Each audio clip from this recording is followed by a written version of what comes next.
இந்த life list அப்படின்னு சொல்லி இப்போ நெட்ஃப்ளிக்ஸில் ரிலீஸ் ஆகிற ஒரு ஹாலிவுட் மூவி எப்படி இருக்கு அப்படிங்கிறத இந்த ரிவ்யூவில் பார்க்க போகிறோம். ஸோ இந்த படம் தமிழ் டப்பிங்லேயே அவைலபிளாக இருக்கு. அண்ட் இந்த படத்தை பொறுத்தளவுக்கு ஒரு ஃபீல் குடான ஒரு ரோம் காமாக எடுத்திருக்கிறாங்க.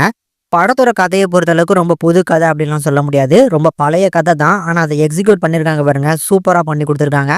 இதில் படத்தில் வரக்கூடிய நம்ம ஹீரோயின் பேர் வந்து அலெக்ஸ். அலெக்ஸ் வந்து அவங்க அம்மாவுக்கு கடைசி பொண்ணு, ரொம்ப செல்ல பொண்ணு கூட. அம்மாவுக்கு வந்து அலெக்ஸ்னா தான் ரொம்ப பிடிக்கும்.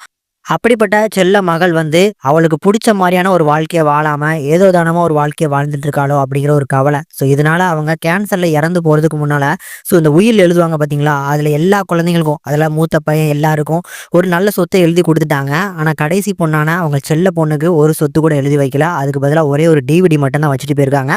கூடுதலா வந்து ஒரு லைஃப் லிஸ்ட். அவங்க அதாவது நம்ம சின்ன வயசுல வந்து நம்ம அலெக்ஸ் எழுதுன ஒரு லைஃப் லிஸ்ட். இதெல்லாம் பண்ணணும் இந்த ஏஜ்ல, இந்த மாரிலாம் பண்ணணும் அப்படின்னு சொல்லி எழுதியிருப்பாங்க பார்த்தீங்களா? அதை இப்போ பண்ணணும் அடுத்த ஒரு வருஷத்துக்குள்ள அப்படின்னு சொல்லி அந்த லைஃப் லிஸ்ட்டை கொடுத்துட்டு போறாங்க. இந்த லைஃப் லிஸ்ட்ல இருக்கக்கூடிய ஒவ்வொரு விஷயங்களும் அவங்க கம்ப்ளீட் பண்ணும்போது அவங்களுக்கு எக்ஸ்ட்ரா ஒவ்வொரு டிவிடி வந்து பார்த்தீங்கன்னா கொடுப்பாங்க. கடைசியா எல்லாத்தையுமே முடிச்சதுக்கு அப்புறம் அவங்களுக்கு ஒரு சர்ப்ரைஸ் காத்துட்டு இருக்கு. ஸோ இந்த லைஃப் லிஸ்ட்டை அவங்க ஃபுல்லாக கம்ப்ளீட் பண்ணாங்களா அப்படிங்கிறதான் டோட்டல் படத்தோட கதை. ரொம்ப ஃபீல் குட்டான வைப்ல கண்டிப்பாக ஒர்க் அவுட் ஆச்சு. இந்த படத்தில் கண்டிப்பாக அந்த ப்ரெடிக்பிள்னஸ் கண்டிப்பாக இருக்குங்க. ஸோ அந்த கடைசியாக வரக்கூடிய அந்த லிஸ்ட்டில் வந்து இந்த ட்ரூ லவ் ஆட் பண்ணியிருப்பாங்க. ஸோ அந்த ட்ரூ லவ் யார் அப்படிங்கிறத முதல்ல கண்டுபிடிச்சிட்டனாலாம். பட் என்னதான் நம்ம கண்டுபிடிச்சாலுமே அந்த கிளைமேக்ஸ்ல அதை போட்டு முடிச்ச விதம், ஸோ அந்த கிளைமேக்ஸ் கண்டிப்பா செம ஃபீல் குட்டா வந்து பார்த்தீங்கன்னா எனக்கு ஒர்க் அவுட் ஆச்சு.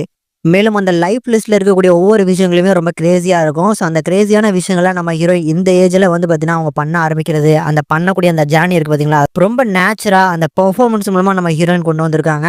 ஹீரோயின் கூட வரக்கூடிய அந்த லாயர், ஸோ அவரோட பெர்ஃபார்மன்ஸும் நல்லா இருந்துச்சு.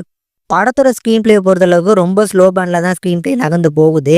ஆனால் நீங்கள் வந்து ஒரு நல்ல ரோம்காம் லவர் அப்படின்னா கண்டிப்பாக இந்த படம் உங்களுக்கு பிடிக்கும். இந்த படத்தில் இருக்கக்கூடிய எல்லா சீன்ஸுமே கண்டிப்பாக ஒர்க் அவுட் ஆகும். இல்லை எனக்கு ரோம்காமே பிடிக்காது அப்படிங்கிறவங்க கண்டிப்பாக ட்ரை பண்ணி பார்க்காதீங்க. ஏன்னா உங்களுக்கு இந்த படம் கண்டிப்பாக ஒர்க் அவுட் ஆகாது. மித்தபடி டெக்னிக்கல் சப்போர்ட்டை பொறுத்தளவுக்கு நல்லா பண்ணியிருக்காங்க. தமிழ் டப்பிங்கும் நல்லா இருக்கு. உங்களுக்கு இந்த படம் பார்த்ததுக்கப்புறம் ஒர்க் அவுட் ஆச்சா இல்லையா அப்படிங்கிறத கமெண்ட்ல லீவ் பண்ணுங்க. ஸோ நான் பார்த்து தெரிஞ்சுக்கிறேன்.